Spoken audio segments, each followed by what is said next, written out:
찬송하시겠습니다. 찬송가 288장입니다. 찬송가 288장.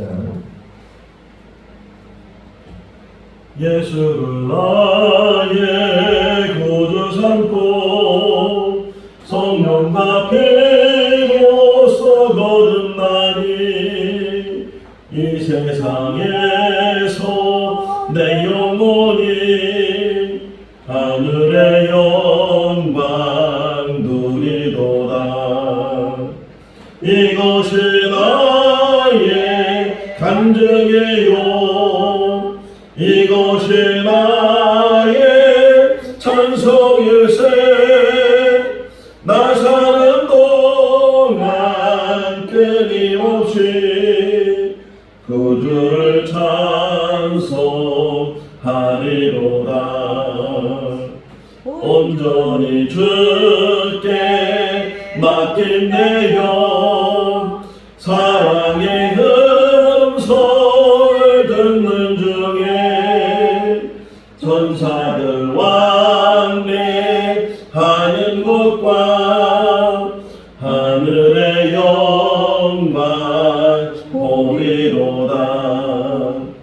이것이 나의 간증이요, 이것이 나의 찬송일세.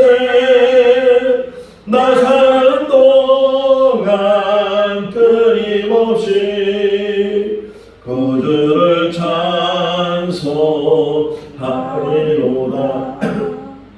주 안에 기쁨 누림으로 마음의 풍랑이 잠잠하니 세상과 나는 강도 높고 구속한 주만 보이도다. 이것이 나의 간증이요, 이것이 나의 찬송일세. 나 사는 동안 끊임없이 구주를 찬송하리. 주 안에 기쁨 누림으로, 주 안에 기쁨 누림으로 마음의 풍랑이 잔잔하니 세상과 나는 강고 높고 구속한 주만 보이도다. 이것이 나의 간증이요, 이것이 나의 찬송일세. 나 사는 동안 끊임없이 구주를 찬송하리로다. 아멘. 로마서 1장 1절부터 17절 말씀, 신약성경 238쪽입니다. 로마서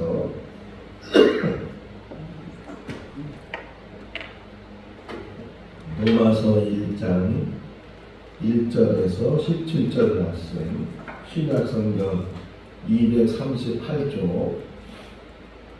우리 한 절씩 교독하겠습니다. 예수 그리스도의 종 바울은 사도로 부르심을 받아 하나님의 복음을 위하여 택정함을 입었으니, 이 복음은 하나님의 선지자들을 통하여 그의 아들에 관하여 성경에 미리 약속하신 것이라. 그의 아들에 관하여 말하면 육신으로는 다윗의 혈통에서 나셨고 성결의 영으로는 죽은 자들 가운데서 부활하사 능력으로 하나님의 아들로 선포되셨으니 곧 우리 주 예수 그리스도시니라. 그로 말미암아 우리가 은혜와 사도의 직분을 받아 그의 이름을 위하여 모든 이방인 중에서 미로 순종하게 하나니, 너희도 그들 중에서 예수 그리스도의 것으로 부르심을 받은 자니라. 로마에서 하나님의 살아가심을 받고 성도로 부르심을 받은 모든 자에게 하나님 우리 아버지와 주 예수 그리스도로부터 은혜와 평강이 있기를 원하노라. 먼저 내가 예수 그리스도로 말미암아 너희 모든 사람에 관하여 내 하나님께 다른 사람은 너희 믿음이 온 세상에 전파됨이로다. 내가 그의 아들의 복음 안에서 내 심령으로 섬기는 하나님이 나의 증인이 되시거니와 항상 내 기도에 쉬지 않고 너희를 말하며 어떻게 하든지 이제 하나님의 뜻 안에서 너희에게로 나아갈 좋은 길 얻기를 구하노라. 내가 너희 보기를 간절히 원하는 것은 어떤 신령한 은사를 너희에게 나누어 주고 너희를 견고하게 하려 함이니 이는 곧 내가 너희 가운데서 너희와 나의 믿음으로 말미암아 피차 아니함을 얻으려 함이라. 형제들아 내가 여러 번 너희에게 가고자 한 것을 너희가 모르기를 원하지 아니하노니 이는 너희 중에서도 다른 이방인 중에서와 같이 열매를 맺게 하려 함이로되 지금까지 길이 막혔도다. 헬라인이나 야만인이나 지혜 있는 자나 어리석은 자에게 다 내가 빚진 자라. 그러므로 나는 할 수 있는 대로 로마에 있는 너희에게도 복음 전하기를 원하노라. 내가 복음을 부끄러워하지 아니하노니 이 복음은 모든 믿는 자에게 구원을 주시는 하나님의 능력이 되니라. 먼저는 유대인에게요 그리고 헬라인에게로다. 같이요. 복음에는 하나님의 의가 나타나서 믿음으로 믿음에 이르게 하나니 기록된 바 오직 너희는 믿음으로 말미암아 살리라 함과 같으니라. 아멘. 할렐루야. 아멘. 우리 지난 시간까지는 신명기에 있는 말씀을 새벽마다 하였고 신명기는 하나님의 말씀을 듣고 하나님의 말씀을 지켜 행하게 되면 축복을 받습니다. 이게 모세가 이스라엘 백성들에게 전해준 중요한 중심이고 그리고 그걸 또 한 단어로 표현하면 순종. 하나님의 말씀을 늘 순종해 나가면 그 상황에서는 이루어지지 않는 것 같고 모든 일이 안 되는 것 같고 더 힘든 일이 생기는 것 같고 그렇게 느껴질 수 있지만 그 말씀을 붙들고 계속 나가다 보면 길이 열리게 되고 또 약속한 땅을 얻게 될 것이다 하는 것이 모세가 마지막까지 이스라엘 백성들에게 또 우리에게 전해준 말씀. 천국 가는 그날까지 천국 우리가 흔히 그 장례식 때 요단강 건너 만나리 뭐 이렇게 찬송을 하는 것처럼 이스라엘 백성들이 결국 요단강을 건너서 가나안 땅을 정복한 것처럼 우리들도 우리의 삶을 다 마치고 나면 하나님께서 예비하신 그 영원한 하나님 나라에 한 사람도 빠짐없이 다 들어가게 될 줄로 믿습니다. 반드시 들어가야 되죠. 우리가 이 땅에 살면서 하나님 만나고 예수를 구주로 영접하고 또 수년 동안 수십 년 동안 심지어는 어떤 사람은 모태신앙이라고 해서 태중에 있을 때부터 그 신앙을 이제 갖게 되는데 그런 신앙생활을 했는데 마지막 그 천국문을 들어가지 못한다면 천국에 들어가지 못한다면 얼마나 불쌍한 사람이 될까. 우리는 끝까지 그 믿음 안에서 오늘 이제 로마서를 택한 이유도 로마서의 가장 중심은 복음이에요. 복음. 물론 믿음으로 의인은 살리라 이렇게 표현하죠. 믿음으로 의인은 살리라 표현되어 있는데 그 중심이 뭐냐? 복음이라는 게 1절 말씀에 보게 되면 하나님의 복음 이렇게 표현하고 또 그리스도의 복음 또 복음에는 하나님의 능력이 나타난다 이렇게 우리 가르쳐주고 있는데 어쨌든 이 로마서를 오늘 새벽마다 다시 보게 되는 것은 이 복음이 뭔지를 다시금 우리가 재확인하고 오늘 편지를 로마에 보내는 편지잖아요. 로마에 보내는 편지인데도 불구하고 내가 너에게 가서 다른 거 하는 게 아니고 복음을 전하겠다 이렇게 표현하거든요. 아니 지금 로마 사람들이 신앙생활 안 하는 게 아니잖아요. 지금 교회가 세워지고 그 교회에서 신앙생활을 잘 하고 있는데 불구하고 이 바울이 나는 로마로 빨리 가고 싶은데 길이 여러 번 막혀서 아직 가지 못해서 이 편지를 먼저 당신들에게 보냈는데 내가 가고자 하는 것은 신령한 은사를 함께 나누기를 원하고 내가 당신들을 만나고 싶어 하는 것은 복음을 전하기 위해서 이 복음은 유대인이나 이방인이나 어떤 누구에게도 다 필요한 복음이고 또 받아야 될 복음이다라고 이 바울이 얘기를 하는 거예요. 신약 성경은 27권으로 되어 있고 그 중에서 바울이 쓴 편지가 13권이라 그래. 근데 오늘 새벽에도 이 말씀을 묵상하면서 지금 우리가 생각하는 편지하고 2000년 전에 그 바울 시대에 이제 쓴 편지하고 동일하지가 않잖아요. 지금은 종이가 발달돼 있어서 얇기도 하고 가볍기도 하고 적기도 하고 그래서 또 인쇄술이 발전이 돼서 뭐 직접 쓰는 것도 있지만 요즘은 타이핑을 하고 또 인터넷을 통해서 또 이게 컴퓨터를 통해서 우리 글씨를 작게도 쓰고 그래서 한 종이 A4 용지에다가 많은 글씨를 그 안에 쓸 수가 있는데 반면에 이 바울이 살던 그러한 시대는 종이가 전혀 없었어요.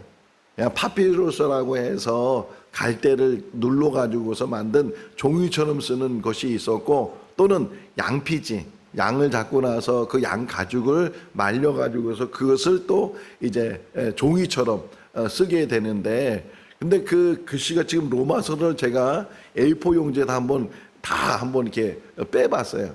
빼보니까 10몇 장이 되는 거예요.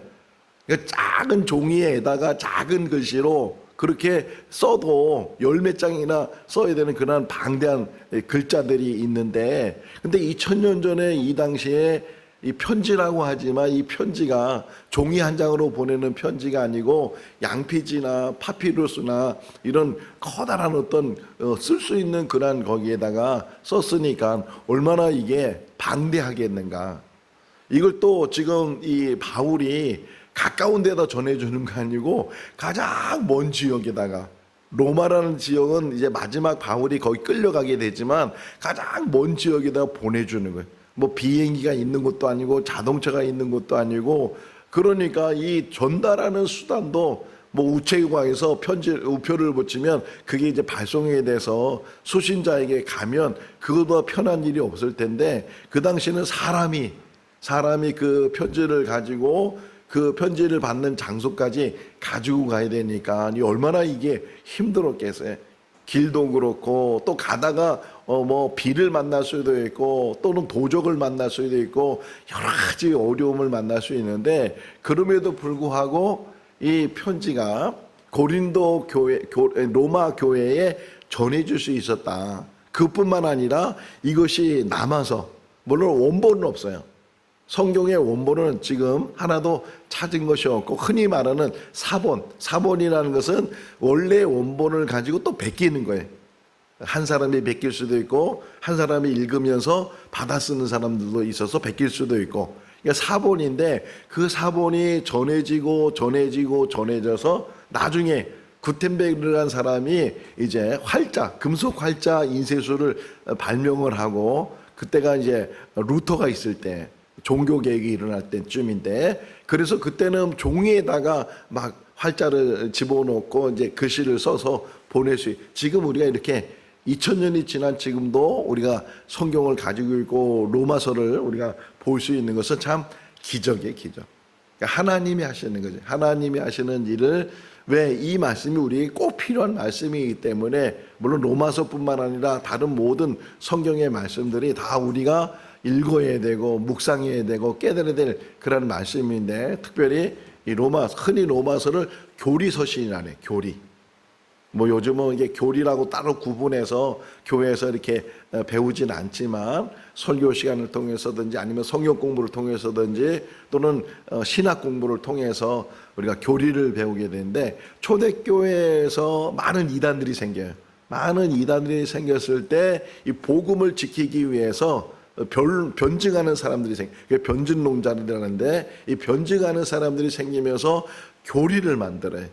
기독교는 뭐다? 이게 기독교다. 이런 교리들을 만들어서 이제 흔들리지 않도록 이단들을 대처하고 교회가 흔들리지 않도록 세워나가는 것이 초대교회에서부터 있었던 일인데 이 로마서는 교리서신이고 복음이 뭔지 그 복음을 왜 우리가 받아들이고 그 복음을 통해서 어떻게 여기 16절에 보시면 복음이 뭐냐? 복음은 구원을 이루는 하나님의 능력이다. 할렐루야.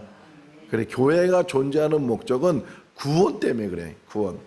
이 교회가 구원시키는 게 아니고 이 교회를 통해서 하나님의 말씀을 전하게 하고 그 하나님의 말씀의 중심이 복음이라는 게 하나님의 복음, 그리스도의 복음. 너에게 은혜와 평강이 있기를 원하노라 이렇게 바울이 말하면서 하나님과 예수 그리스도로 말미암아 이렇게 표현하거든요.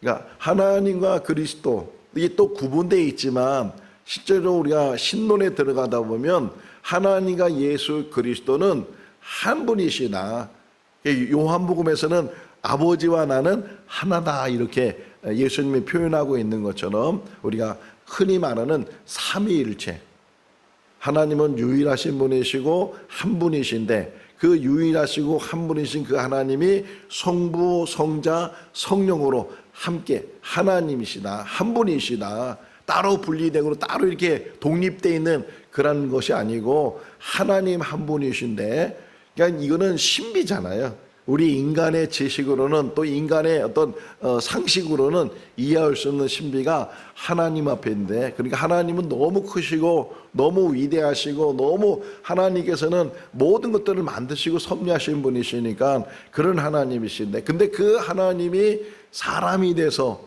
이 땅에 여기 오늘 그 얘기도 나오잖아요. 2절 말씀에 보면 하나님께서 선지자를 통해서 말씀하셨는데 하나님께서 하나님의 아들을 이 땅에 우리에게 보내주신다고 성경에서 약속하고 있었다.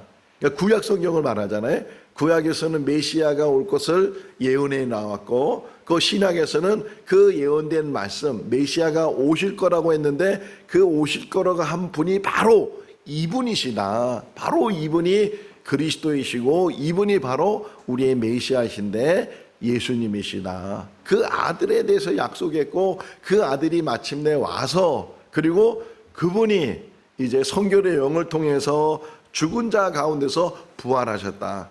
예수 그리스도가 십자가에서 죽으셨잖아요. 우리 교회들마다 이렇게 다 십자가를 이게 가지고 있고 십자가에 대해서 우리가 깊이 묵상하고 그런데 십자가 자체가 중요한 게 아니고 그 형벌 가장 처형 중에서도 가장 비참하게 죽게 하는 그 십자가형인데 거기에 예수 그리스도께서 죽으셨다. 칼로 이렇게 목을 벤 걸 참수라고 하는 참수는 금방 죽는 거예요. 물론 아프겠죠. 죽으면서 그 고통스러울 테고 그런데도 불구하고 그냥 뭐 몇 분이면은 이제 목숨이 끊어지게 되고 심장이 멈추게 되고 죽게 되는데 반면에 십자가는 몇 시간 동안 매달려야 되고 심지어는 며칠 동안 거기에 매달려서 가장 그 고통을 느끼면서 서서히 죽어가는 게 십자가 처형이에요. 근데 그 처형을 예수님이 받으셨는데 그게 죄인이 받는 또 살인자가 받는 형벌이지만 예수 그리스도는 아무 죄가 없으신데도 불구하고 십자가에 죽으신 이유는 우리를 대속하기 위해서 인류를 구원하기 위해서 예수 그리스도께서 십자가에 죽으셨다. 근데 그 죽은 예수 그리스도를 다시 보세요. 4절 말씀에 보게 되면 다시 부활의 능력으로 하나님께서 하나님의 아들이 되심을 선포하셨다. 예수 교회 안에서 우리가 자랑할 수 있는 것은 오직 예수님이에요. 예수님. 목사님 자랑할 것도 없고 사람 자랑할 것도 없고 교회 자랑할 것도 없고 오직 교회 안에서는 복음이고 오직 교회 안에서는 예수님이에요. 더 나아가서는 하나님을 찬양하고 하나님께 영광 돌리고 하나님이 영광 받으시고 사람이 영광 받는 것이 아니고 하나님이 영광 받으시는 우리 생거 진천교회가 더 그런 교회가 될 수 있기를 바랍니다. 뭐 목사님을 자랑할 것도 없고 또 교회를 자랑할 것도 없고 오직 우리는 하나님을 자랑하고 예수를 자랑하고 복음을 자랑하고 복음을 위해서 스스로 정말 내가, 여기 1절 다시 보시면 내가 누구냐, 바울이 얘기하는 게 나는 누구냐, 나는 종이다. 돌로스라고 하는데 이 돌로스라는 이 단어는 종이라는 거예요. 종. 근데 지금 바울이 말하는 종은 노예로 자기가 강제로 끌려가는 종이 아니고 자기 스스로 자청하는 종이에요. 이 땅에 산 날 동안 가장 훌륭한 삶이 뭐냐, 낮아지는 것이고 그리고 종된 삶을 사는 것이다. 제일 중요한 것은 하나님의 종이 되는 것이고 더 나아가서는 사람의 종이 되는 것이고, 예수님께서도 말씀하시기를 마가복음 10장 45절 말씀에 나는 섬김을 받으러 온 것이 아니고 섬기러 왔다.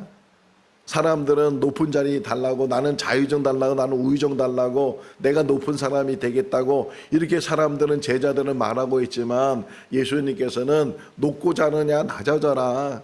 너희가 높은 자리에 앉지 말고 가장 낮은 자리에 앉으면 오히려 주인이 그 사람이 왜 당신 거기 앉았냐고 여기 앉으시라고 높은 자리를 이렇게 인도할 텐데, 높은 자리에 앉았다가 왜 당신 거기 앉았냐고 저 낮은 자리로 말석으로 가라고 그러면 얼마나 수모스럽고 창피스럽겠느냐. 항상 낮아지는 사람이 되라. 그러면서도 또 내가 정말 이렇게 종이 된 이유가 뭐냐, 하나님이 나를 택해 주셨다. 1절 끝부분에 보시면 하나님의 택정함으로 이렇게 표현하고 있는 것처럼 우리 한 사람 한 사람은 하나님이 택하신 줄로 믿습니다. 뭐 친구를 통해서 또는 부모를 통해서 또는 뭐 학교 다니면서 이렇게 교회 다니기 시작하고 예수 믿기 시작하고 그러지만 이걸 다시금 되짚어보면 그 사람들을 통해서 나를 인도하신 분은 하나님이시다. 예레미야가 하나님의 부르심을 받았어요. 그래서 예레미야가 나는 아이야와 같은 사람입니다. 나는 말주변도 없습니다. 이렇게 예레미야가 말하니까 내가 너를 태중에 택했다. 너의 입에다가 내 말을 주겠다. 너는 모든 민족, 이 유대인들뿐만 아니라 모든 민족에게 나의 말을 전하는 자가 되라. 이렇게 말을 하고 있고, 바울도 고백하기를 태중에 나를 택하시고 만세전에 택하시고 창세전에 택하시셨다. 우리 한 사람 한 사람은 하나님께서 택한 사람인 줄로 믿습니다. 사람이 택하는 게, 사람은 조건을 보고 택하잖아요. 이제 나이가 들면 또 30, 40이 되면 이 결혼을 해야 되니까 뭐 연애를 해서 하면 좋은데 때로는 중매를 하거나 어떤 결혼 뭐 센터, 결혼 연결시켜주는 그런 곳에 이제 회원 가입을 해서 결혼을 하려고 하면 그때 가장 중요한 게 뭐냐면 조건들이에요. 조건들. 뭐 남자는 어떻고 여자는 어떻고 키는 어떻고 재산은 뭐고 직장은 뭐고 다 이 조건이에요. 그래서 자기가 좋은 조건의 사람을 만나기를 원하는데, 하나님이 우리를 택하신 것은 어떤 외적인 조건이나 어떤 환경적인 조건이나 뭐 외모적인 조건이나 이런 조건이 아니라는 거예요. 하나님이 우리를 택하신 것은 은혜인 줄로 믿습니다. 부족한 것이 많고 가진 것도 없고 배운 것도 없고 그런 우리들이지만 하나님께서는 누구보다도 우리를 사랑하시고 우리 한 사람 한 사람을 사랑해서 하나님의 자녀로 삼아 주신 줄로 믿습니다. 그 은혜가 우리 가운데 항상 있게 되는 줄로 믿습니다. 그러면서 8절 말씀에 보게 되면 내가 이렇게 종된 삶을 살고 복음을 위해 삶을 사는데 나는 어떤 상황에서도 감사하는 삶을 살겠다. 할렐루야. 데살로니가 5장에서도 말하잖아요. 어떻게 감사하라고요? 범사에 감사하라. 범사에. 모든 일에 감사하라. 잘 될 때, 또 좋은 일이 생길 때만 감사하는 것이 아니고 잘 안 될 때도, 어려운 일이 생길 때도 그 모든 상황에서 항상 감사는, 우리 자신 스스로 한번 되짚어보고 우리 말들을 되짚어보면 어느 때부터 감사가 사라졌어요. 전에 막 신앙생활 막 뜨겁게 하고 막 그냥 막 기쁨을 갖고 은혜가 충만하고 그럴 때는 모든 게 감사해요. 이것도 감사하고 저것도 감사하고 그냥 입에서 감사하다는 말이 계속 나오는데 어느 때부터인지 점점 감사가 사라졌어요. 그때가 어느 때냐? 좀 편할 때, 좀 잘 될 때, 좀 이루었다고 할 때, 그럴 때부터 오히려 더 감사해야 되는데 그 감사하지 못하는 일들이 얼마나 많이 있는가. 항상 우리가 하나님과 대면하면서 하나님과 교제하면서 교통하면서 기도하면서 가장 많이 하나님 앞에 고백해야 되는 말 중에 하나가 감사해. 감사합니다. 감사합니다. 이렇게 생명 주셔서 감사하고 입혀주시고 먹여주시고 살게 해주시고 또 이렇게 걸을 수 있도록 교회 다닐 수 있도록 신앙생활 할 수 있도록 그 모든 게 감사잖아요. 감사. 이 감사를 잃어버리면 찾아오는 게 뭐예요? 불평이 오고 원망이 오고 이스라엘 백성들이 광야에서 다 죽었는데 그 이유가 뭐예요? 원망하고 불평하고 만나를 계속 줬는데도 불구하고 이스라엘 백성들이 이 하찮은 음식만 주냐고 하나님 앞에 원망했던 그들. 그래서 불법에 물려서 많은 사람이 죽음을 당했는데 우리에게 필요한 게 뭐냐? 감사해. 오늘도 이 말씀을 통해서 다시금 감사가 회복되는 우리들이 될 수 있기를 바랍니다. 감사한 거예요. 이런 아내가 있어서, 이런 남편이 있어서, 이런 자녀가 있어서, 이런 교회가 있어서, 이런 성도가 있어서, 이런 직장이 있어서, 이런 모든 삶이 있어서 항상 감사해요. 누구를 만나든지 감사하고 어떤 일을 만나든지 감사하고 그 감사를 통해서 우리가 다시금 신앙이 회복되게 되면 하나님이 보실 때 참 신앙이 성장했다, 신앙이 성숙됐다, 이제 어린아이 신앙에서 벗어나게 돼. 어린아이들도 감사하는데 하물며 우리는 더 많은 감사로 이 땅에서 삶을 살아야 될 줄로 믿습니다. 또 여기 보시면 14절 말씀 끝부분에 보게 되면 나는 빚진 자다. 나는 뭐에 빚진 자예요? 모든 사람에게 빚진 자다. 유대인이나 또는 야만인이나 지혜 있는 사람이나 어른 사람이나 모든 사람의 빚진 자. 뭐 돈을 빌려서 빚진 것이 아니고 복음에 빚진 자는 거예요. 복음에. 이 표현이 뭐냐면 내가 복음을 전하지 않으면 빚을 안 갚는 거예요. 내가 복음을 전하면 빚을 갚는 거예요. 그러니까 하나님 앞에서 내가 모든 사람에게 빚진 자인데 이 빚을 갚는 방법이 뭐냐? 복음을 전하는 거예요.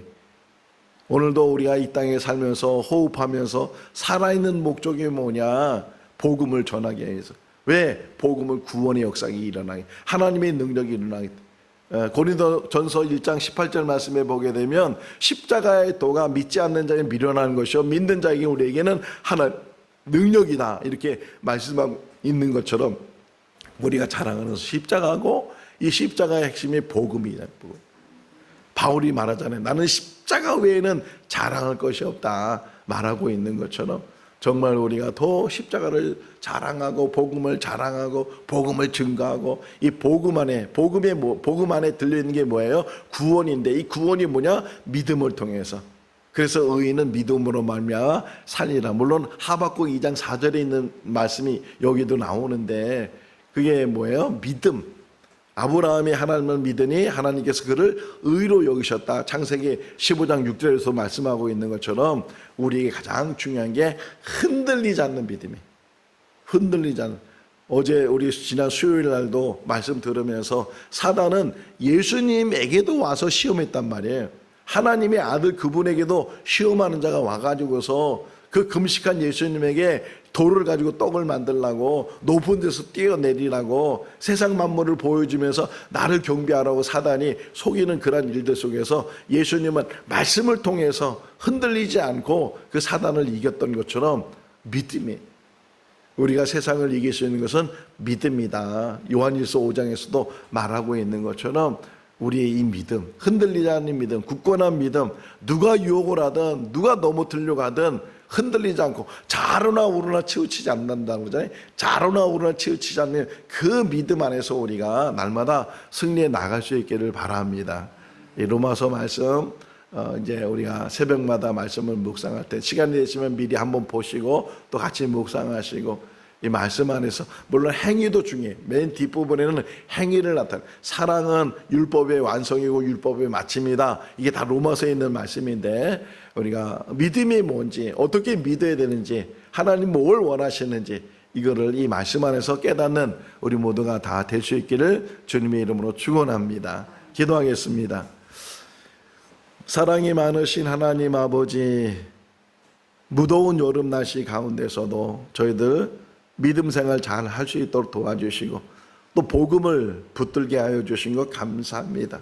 복음에는 구원이 이루는 하나님의 능력이 나타나게 되고 사람의 차별이 없이 유대인이나 또는 이방인이나 자유인이나 또는 노예들이나 그 어떤 사람들이라도 다 이 복음을 들어야 되고 복음을 통해서 구원을 받아야 되는 줄로 믿습니다. 우리 교회에 복음이 들려지게 하여 주시옵소서. 복음이 열려지게 하여 주시옵소서. 복음 안에 구원의 메시지가 담겨져 있는 줄로 믿습니다. 예수님이 누구이신지를 분명히 우리에게 보여주고 있고 예수님의 십자가의 죽으심이 어떤 희생인지 깨닫는 진리가 복음 안에 있는 줄로 믿습니다. 한 사람도 누락되거나 한 사람도 세상으로 돌아가지 않게 해주시고 믿음을 갖게 해주시고 그 믿음을 통해서 구원에 이르는 축복이 있게 하여 주시옵소서. 오늘도 주어진 귀한 삶을 복되게 하시고 특별히 80년 전에 우리나라가 일본으로부터 해방을 맞이했고 광복을 얻었습니다. 80주년이 되는 날입니다. 우리에게 참된 자유를 주셨는데 그 자유를 제대로 깨닫지 못하고 하나님 앞에 순종하고 하나님 말씀에 돌아와야 되는데 오히려 세상으로 나가고 이데올로기에 빠져서 사회주의에 빠지고 독재에 빠지고 이것이 남북한으로 갈려지게 되고 나라가 지금까지도 어려운 속에 있습니다. 하나님 아버지 강복절을 맞이해서 다시금 하나님께서 자유를 주시고 하나님께서 해방을 주시는 것을 깨닫게 하여 주시옵소서. 종교 지도자로부터 모든 국민들이 하나님 앞에 자복할 수 있도록 도와주시고 대통령이 또 위정자들이 하나님을 두려워하는 마음을 갖게 해주시고 하나님께 돌아오게 하여 주시옵소서. 참 자유함이 있게 하여 주시옵소서. 너희가 진리를 알지니 진리가 너희를 자유하게 하리라 말씀하셨사오니 진리 가운데 참 자유를 누리는 우리들 되게 하여 주시옵소서. 예수님의 이름으로 기도하옵나이다. 아멘. 마쳤습니다. 자유롭게